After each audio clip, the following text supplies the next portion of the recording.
we're going to be working on a 3D Halloween wreath.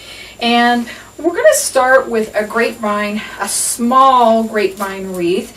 And we're going to be working with plastic pieces. And they've got to fit within your wreath. So that's why it's real important that you need a smaller wreath or you need bigger pieces of plastic.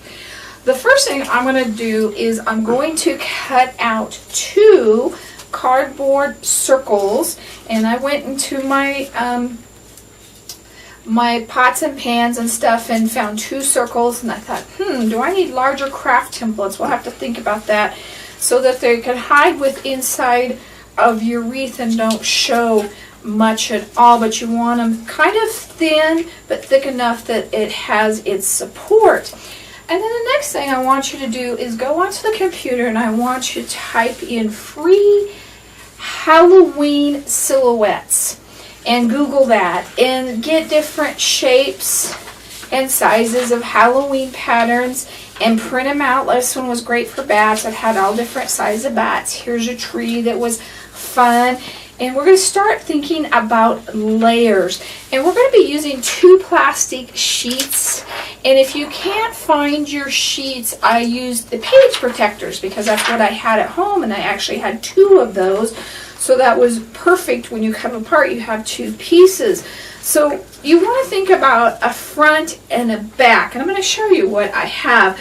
This is going to be my back. And then this is going to be my front piece, and they're going to be a little bit away from each other so you get more of a 3-dimensional look. So you want to think about things you want in your background. And then all I did was simply kind of know where my shape was, and I took my permanent markers and I just started to color in my silhouettes. And if you need a smaller pen for finer details, then use a smaller pen. And we just started coloring all of this in. And I'm not going to spend a lot of time doing that here. I colored in the front. And then, so it doesn't show through, flip it over and color the back. And then it helps it not to be transparent. Now another thing I did with my patterns, like this guy was a haunted house, and I did want the yellow. So I did the yellow first because your black is going to cover up. So I don't really care about as long as it's inside the lines. And then I'm going to come back and we're going to fill in the rest of that haunted house and the doors and everything else, the windows, and then color it in. And like bats, you have ones that are flying close, you have some that are flying farther away from you, but just to kind of see. And then remember, once you color that in good, then color it in from the back, and then that's not going to be that see-through. So start layering up. Think of different sizes and shapes that you need. Remember, we're working with kind of smaller items and everything. And so I've already glued this on, and you can see this was my page protector here onto this cardboard piece. So now I'm going to glue my second one on, and I want to kind of figure out, some reason that one is a little bit smaller than my other one, where it should line up and go over my other one.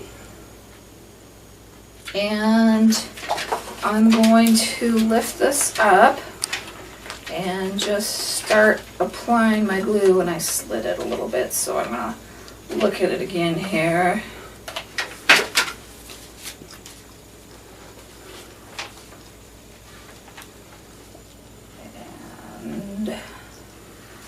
Kind of get that going down a little bit.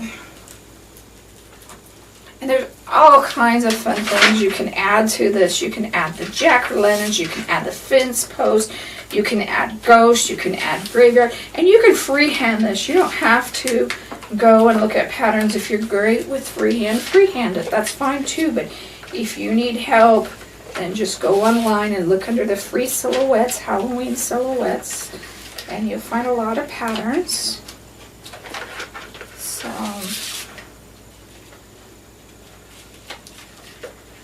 and we're just gonna finish gluing this guy on. Okay. And this Halloween pumpkin, I think I'm gonna do his eyes orange in the back to give him a orange look. And see how a little bit of color is going to add to that. And you can add purple, you can add all kinds of things. Don't think just black. You want the majority of it black as a silhouette, but it doesn't all have to be black. So now that we've got that glued on to our cardboard piece,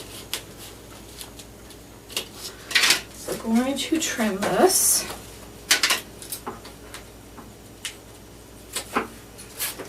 This direction. Remember, most of your stuff is going to be closer toward you. Like the witch flying and the haunted house sitting on the hill are going to be things in my background. Now I'm going to take a grapevine wreath and I'm going to take this part off, and this opens up the wreath. There's a couple of reasons we're going to do that. And then you can move it a little bit easier. So this back part, we're going to glue on to the very back of it. We want to cover up as much of our cardboard as we possibly can. But you also see that it's not the plastic on the very back, it is the cardboard. So we want to make sure that we get that all kind of on there. And I'm actually probably going to turn my heat up on my glue gun just a little bit.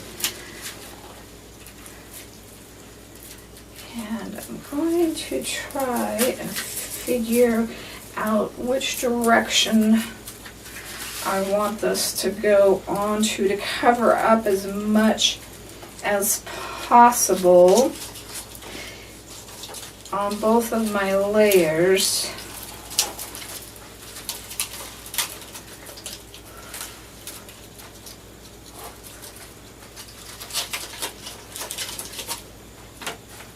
And more importantly, probably what covers up this second layer. So we can kind of put that on there. So I'm going to put it in that direction. So we're going to glue this guy on first. And we're going to try and cover up all that as much as possible.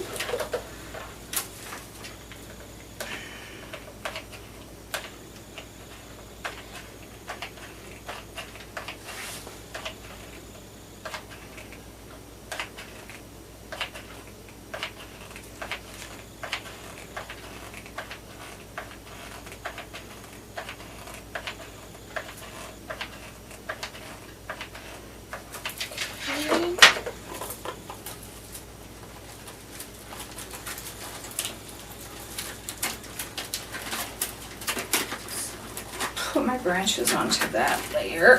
I'm going to hold it for just a little bit and try and cover that up as much as I can.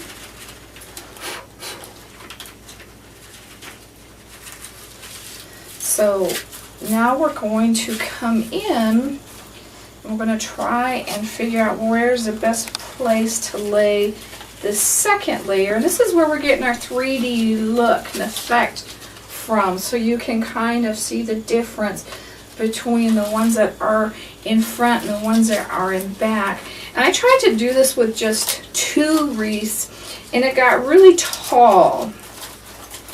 So I decided that probably was not the best thing to do.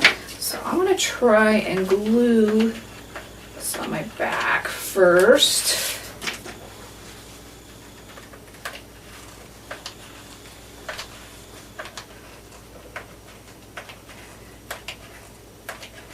And try and keep the spider webs out of the middle of it as much as possible. Make sure you do not get it on the plastic. It will melt your plastic. So we want to get all those kind of things out of there.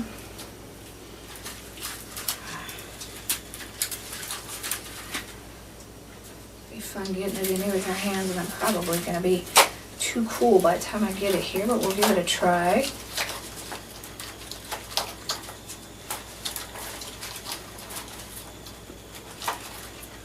Okay, so we've got some of that in.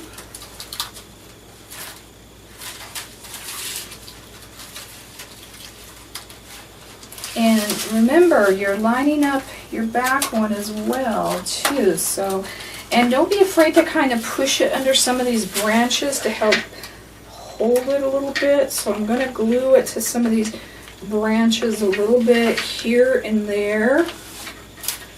Hold it into place as well. There's a branch right there sticking up. That's a really good base for it. And then another one right here, which is really good. So just kind of get it anchored.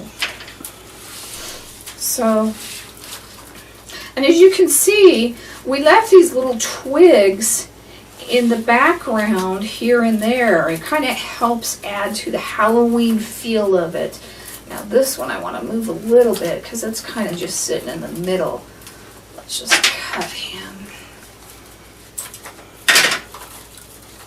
So on this one, we're going to try and wrap this one a little bit tighter now to kind of cover up our cardboard so that it doesn't show as much. We may have to go back and anchor it somewhere or somehow, or cover it up with something too. That's all right as well. So I'm gonna pull that one a little bit tighter. I'm gonna start to get this anchored now. And don't be afraid to push it in. You don't want to cover up your Halloween picture. Make sure you have that showing as much as possible. Gonna get some anchoring there as well. And if it's warm, you're going to have to hold it just for a second. Now what I'm probably going to do on some of these branches that are sticking out a little bit at top, I'm probably going to cut them off and bring them in to get this up at the top right here, or vice versa, and cover up this area up here. Get some of these. Now if you've got yours covered, you don't need to do that, that's fine. And I know you can't always see real well when I'm doing this. This is a little bit harder one to show you. So hopefully we're talking you through it as much as possible as well. And I'm gonna put these guys down here. And cover up those as well. Anchor those in a little bit. Okay, so we've got that pretty good, and I'm going to start putting my other decorations on, and we'll see if we need to cover that up some more or not. Okay, once you've glued everything on your plastic and got that, then let's go ahead and decorate it. I decided not to use the big skeleton. It's just out of proportion with the smaller wreath. So I put on the bow, I put 2 picks, and then I had some 3 little feather picks. So just made it real simple.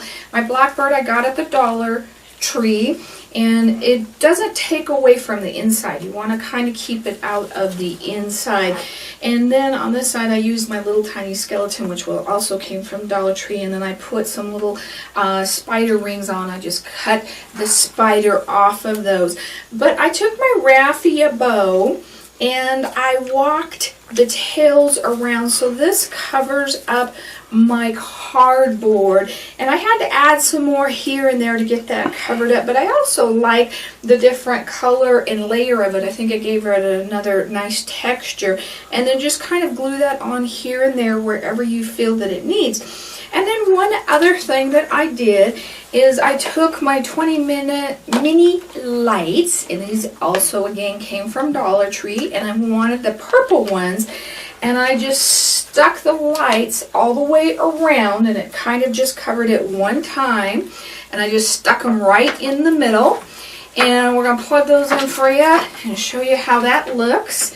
And that just really finished it off for me. So then you have one that is kind of colored as well and gives a little bit more light and kind of just sets everything off. And I like the purple better, but you could use whatever color that you really thought that you liked. So that is the end of our little 3D Halloween wreath.